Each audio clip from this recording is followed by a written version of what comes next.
This is Sub-Saharan Africa, the region of Africa that lies south of the Sahara. It includes Central Africa, East Africa, Southern Africa, and West Africa. The region has 30% of the Earth's mineral resource reserves, which include vast deposits of oil, uranium ore, gold, and diamonds. But a closer look reveals that it is, by far, the poorest region on Earth.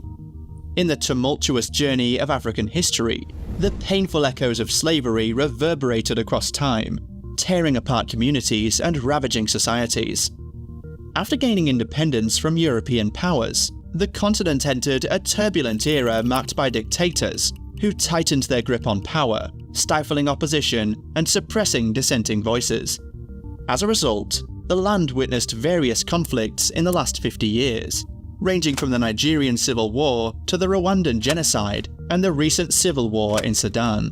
It is not surprising that sub-Saharan countries have experienced poor economic growth rates over the years. The World Bank predicts that by 2030, 62% of the world's very poor people will live in resource-rich sub-Saharan countries, up from 12% in 2000.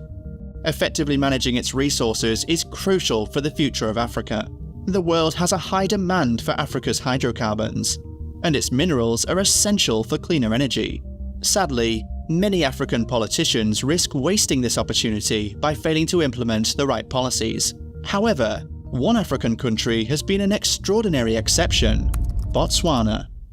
Botswana today is the world's second largest producer of gem diamonds, and is the world's fastest growing economy, with an average annual growth rate of about 5% over the past decade. It is one of the handful of upper middle income countries in sub-Saharan Africa, with the GDP per capita recently estimated at over $19,300. This places it ahead of the fastest emerging economies like Brazil, South Africa, Indonesia, and India. Over the next 4 decades, its economic growth rate rivaled that of China, Singapore, and South Korea, and today, it is one of the richest countries in Africa. Botswana has a high level of economic freedom compared to other African countries, and in the most recent Transparency International Corruption Perception Index, it was ranked as the least corrupt country in Africa, posting far better scores than Russia, Italy, and China. At independence in 1966, Botswana was one of the poorest countries in the world, with only 12 kilometers of paved roads in the entire country. There were no hospitals or universities, and the majority of its population was illiterate, with only 22 people having attended university. The country's GDP per capita was half the average in sub-Saharan Africa. However, today, Botswana has the highest average income on the African mainland, and stands as Africa's longest-running multi-party democracy. It is also renowned as one of the most tolerant and peaceful countries in Africa. So, how did this even happen? How is the Botswana economy drastically better than its neighbours? And, most importantly, is this miraculous growth sustainable in the long run? Botswana is a landlocked country, roughly the size of France. It is bordered to the south by the Republic of South Africa, to the west and north by Namibia, and to the east by Zimbabwe. In the late 1800s, Britain was becoming a powerful colonial force in southern Africa, strengthening its military and economic presence. Meanwhile, Dutch settlers known as Afrikaners, or Boers, and German settlers in Namibia, then southwest Africa, were expanding their territories, encroaching upon Botswana lands. In 1870, 3 traditional leaders from Botswana expressed their concerns to the British government about the potential annexation of their lands by the Dutch and German settlers. With the support of local British organisations and individuals, their efforts to seek protection were successful in 1885, leading to the establishment of the Bechuanaland Protectorate.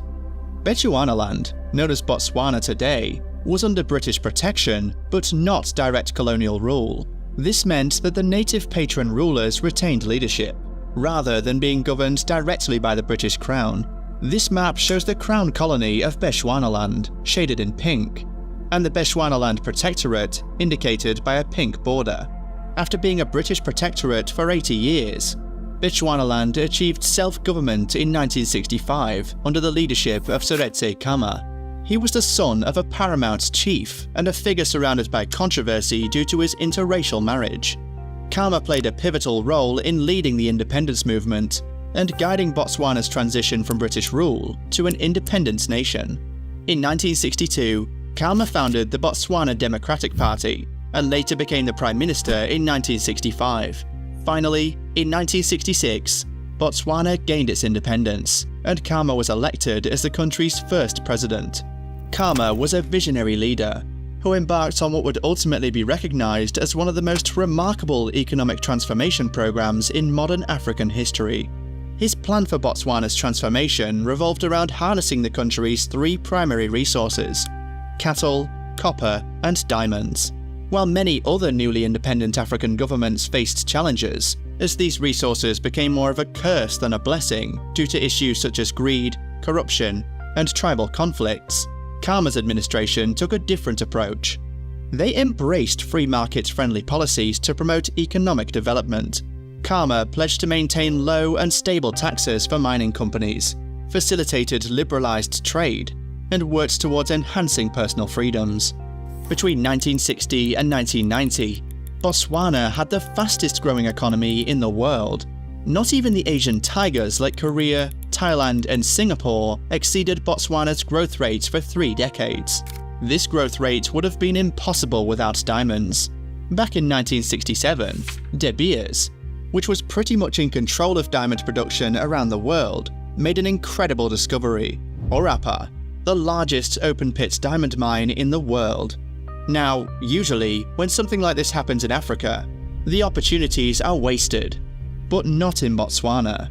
The leaders of Botswana back then were smart and made a great deal with De Beers, creating a productive partnership that benefited both sides. In Botswana, diamonds produced by Debswana, a 50-50 joint venture between Botswana's government and De Beers, account for 1/3 of the country's GDP, half of its public spending, and 3/4 of its foreign earnings. The government wisely utilised these revenues to heavily invest in expanding infrastructure, healthcare, and the education system, the fundamental pillars for human development. This strategic investment further propelled economic growth in the country. A well-planned and effective monetary and exchange rate policy plays a crucial role in Botswana's ability to manage inflation, money supply, exchange rates, and the regulation of financial institutions. One significant aspect of Botswana's monetary policy is the regulation of interest rates. An important focus of this policy is to set interest rates in a way that meets the needs of local businesses and supports overall economic growth. This requires finding the right balance between providing affordable credit to businesses and individuals, while also considering the potential impact on inflation and maintaining the stability of the financial system. All in all, according to the Economic Freedom of the World report, Botswana was one of Africa's most economically free countries. While many other nations embraced some form of socialism, Botswana was, broadly speaking, capitalist. Its fruitful relationship with De Beers, a giant mining corporation, is worth noting. But like many African countries, Botswana has struggled to diversify its economy. The unemployment rate in Botswana averaged 19.92% from 1991 until 2022. Reaching an all-time high of 26.20% in 2008, and income equality among the worst in the world. Diamonds still account for over 80% of export revenues, unlike Rwanda, which has successfully diversified its economy, boasting thriving banks and business services firms. To address the issue of unemployment, new technologies and investments in a skilled workforce could potentially help by promoting diamond cutting and polishing within Botswana itself, rather than relying on India. Currently, more than 90% of the world's diamonds are cut and polished in India.